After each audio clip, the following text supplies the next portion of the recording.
Ryan, ngayon na alam mo na ang totoo ay hindi ka na makakalabas dito. Papatahimikin na kita. Kuya, bakit hindi ka naglilinis sa morgue? May kinakatakot ka ba doon? Alam nyo, matagal ko na kayong pinagbawalan. Pero ano ginawa nyo? Sinuway nyo ako! Nardo, parang awa mo na, may pamilya ako na binubuhay. Gabi ng Lagim. Bago natin umpisahan ang ating pakikinig, huwag kalimutan na i-like and share ang ating video. At syempre, huwag din kakalimutan na mag-subscribe dahil panigurado, aabangan mo pa ang mga susunod nating video.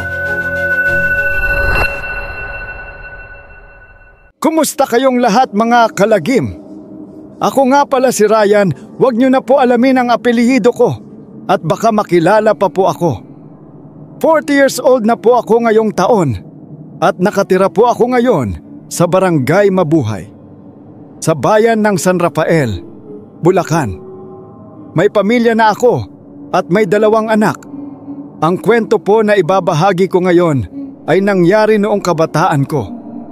Mga 21 anyos pa lang ako noong mga taon naun, nung makatrabaho ko ang isang aswang sa isang lumang hospital sa bayan ng Bulacan. Dito sa amin, may isang lumang ospital na, ewan ko ba, luma na siya pero dahil mura dito ay madami pa rin nagpapagamot rito. Creepy ang lugar, pero dahil okay naman ang pasahod ay tinagap ko ito. Ako po ay janitor dito.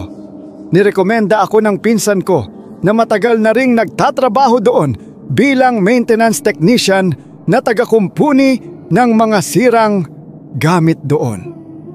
Dati na raw haunted ang ospital na yon, pero dahil kailangan ko ng pera nung mga oras na yon ay hindi ko pinansin yon. Sa sobrang luma at dilim ng lugar, lalo na sa gabi, talagang matatakot ka sa bungad pa lang nito. Yung mga pintura sa dingding, nagbabakbak na, tapos yung mga pasilyo ay madilim. Noon, usap-usapan sa amin ang mga aswang. Sabi ng iba, kwentong barbero lang daw yon, panakot sa mga bata para matulog sa tanghali. Pero yung iba naman, naniniwala talaga. Sabi nga nila, matagal na raw talaga sila dito sa mundo na nakikihalubilo sa atin. Nung unang-una, grabe, hirap na hirap ako maging janitor. Halos araw-araw, madumi ang buong ospital, lalo na ang CR. Yung mga inidoro, barado. Yung amoy ng ihi, kumakalat sa sahig. Biruin mo, nung unang araw ko pa lang, gusto ko nang sumuka sa baho. Yung basurahan, puno ng diapers ng matatanda na may kasama pang dumi. Parang nawalan ako ng gana kumain ng ilang araw. Balak ko pa nga mag-resign, kaso kailangan ko talaga ng trabaho para makatulong sa pamilya ko. May mga kapatid din akong nag-aaral, kaya kinakapos kami sa pera. Kaya tiniis ko na lang at kalaunan din naman ay nasanay na rin ako sa baho ng palikuran. 2 dapat kami na janitor, kaso yung kasama ko umalis din agad. Pumunta raw ito ng Maynila, kaya ayun, mag-isa na naman ako sa trabaho. Dahil mag-isa lang ako ay kain na lang talaga ang pahinga ko hanggang sa lumipas ang 3 buwan. May dumating na bago kong kasama, si Nardo. Mas matanda lang siya sa akin ng mga ilang taon, pero binata pa rin ito. Matangkad siya, payat at maitim ang balat. Mabait naman si Nardo at masipag. At kalaunan ay nasanay na rin siya sa trabaho. Ngunit kahit anong linis namin sa CR, maya't maya lang ay madumi na naman ito. Pero sa 2 buwan namin na pagsasama ni Nardo sa trabaho, ay napansin ko lang na parang may kakaiba kay Nardo. Tahimik lang siya at nagsasalita lang ito kapag kinakausap ko. Tapos, iba rin yung amoy niya, parang malansang isda, minsan parang amoy patay na daga. Kaya nagtataka ako. Sabi niya taga-ibang bayan daw siya at nangungupahan lang daw siya sa isang liblib na kubo malapit sa ospital. Isang araw, sabi ko kay Nardo, "Nardo, di ka ba napapagod? Tanghaling tapat na, nagkuskus ka pa rin dyan ng sahig. Kain na tayo." Sabi niya, "Mauna ka na, busog pa ako."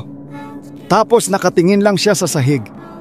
Gusto ko sana makasabay siya kumain, pero dahil gutom na ko nung mga oras na yon, ay umalis na ako. Nung mga oras na yon, feeling ko ay parang iniiwasan niya ako. O baka naiilang lang. Masyado kasi siyang misteryoso at tahimik.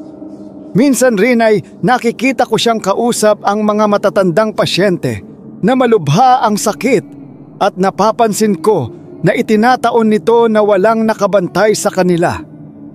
Madalas ko din pala siyang napapansin na pumupunta sa morgue.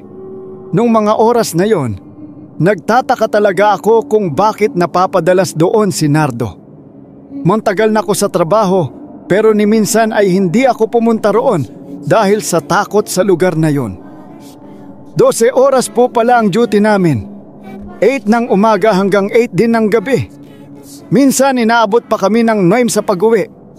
Habang tumatagal, lalong nagiging misteryoso si Nardo.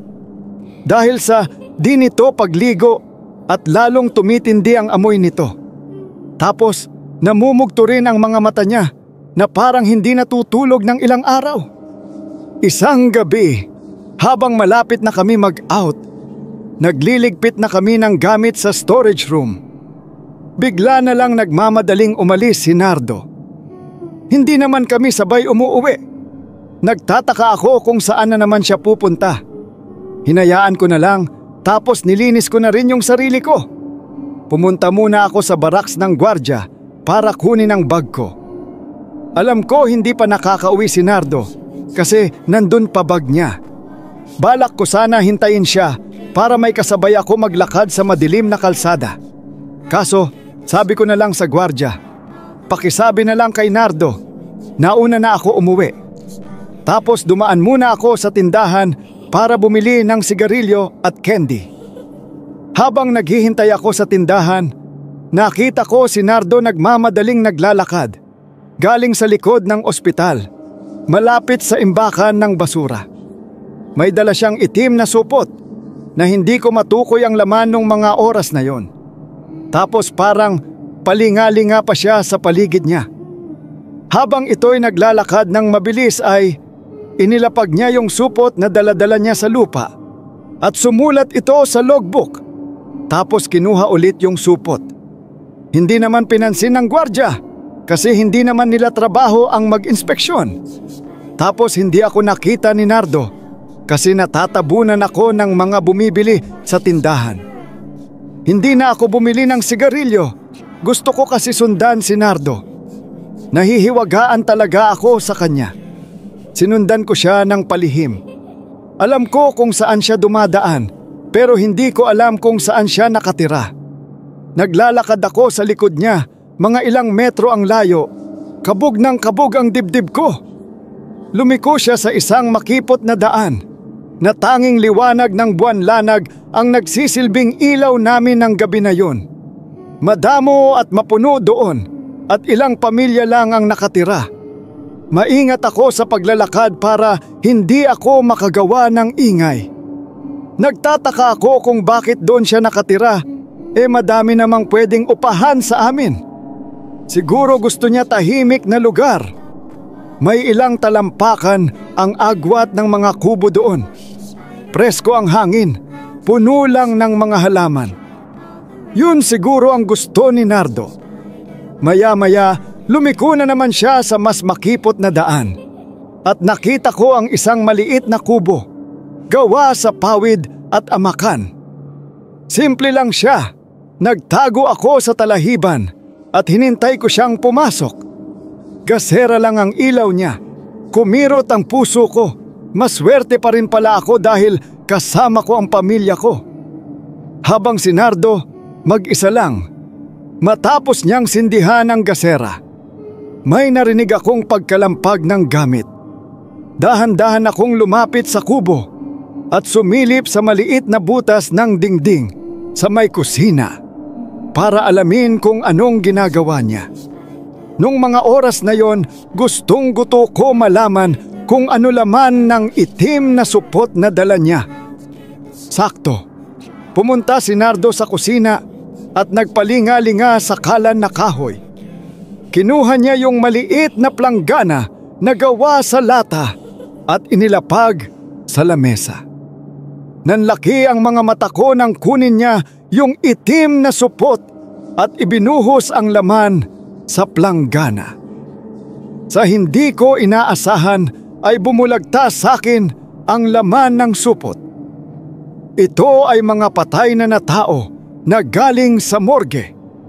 Ilang minuto ang lumipas ay nilagyan na nito ng mainit na tubig ang mga ito at pinakuluan sa kumukulong tubig. Hindi ako makapaniwala nung mga oras na yon.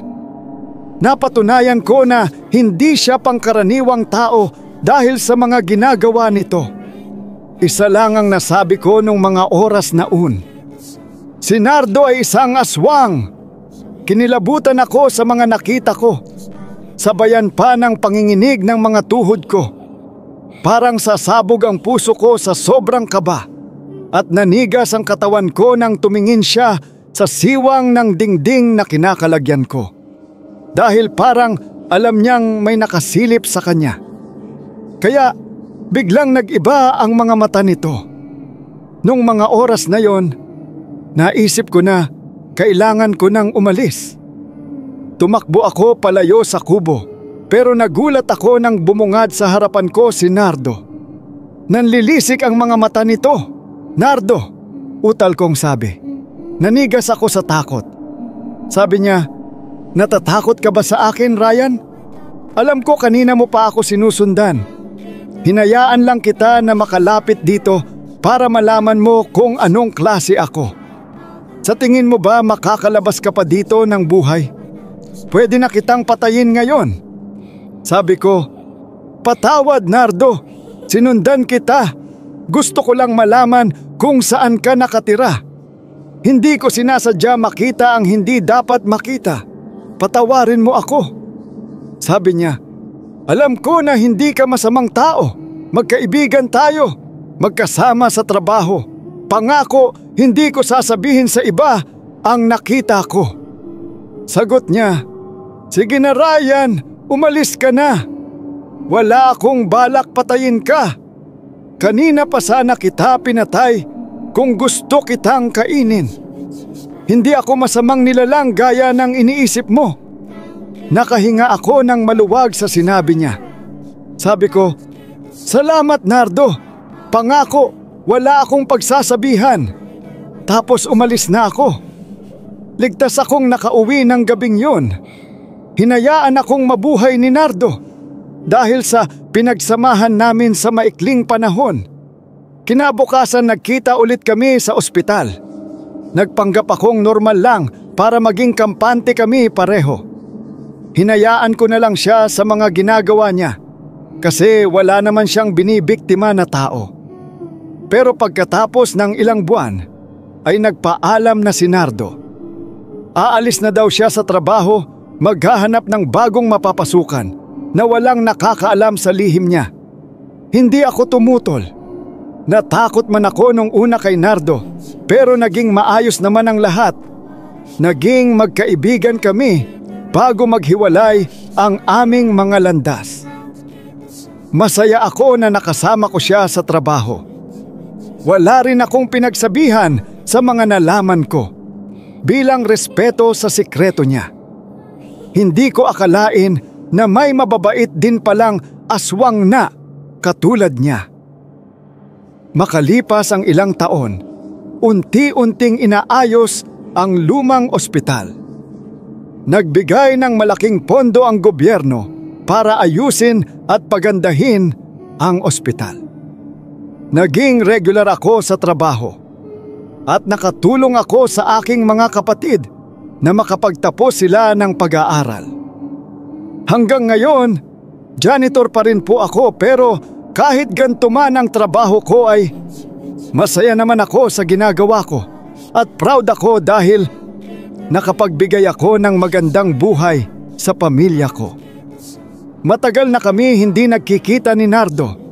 Pero dahil sa karanasan ko na yon, ay isa ako sa mga makakapagsabi na si Nardo ang magpapatunay na ang aswang ay totoo.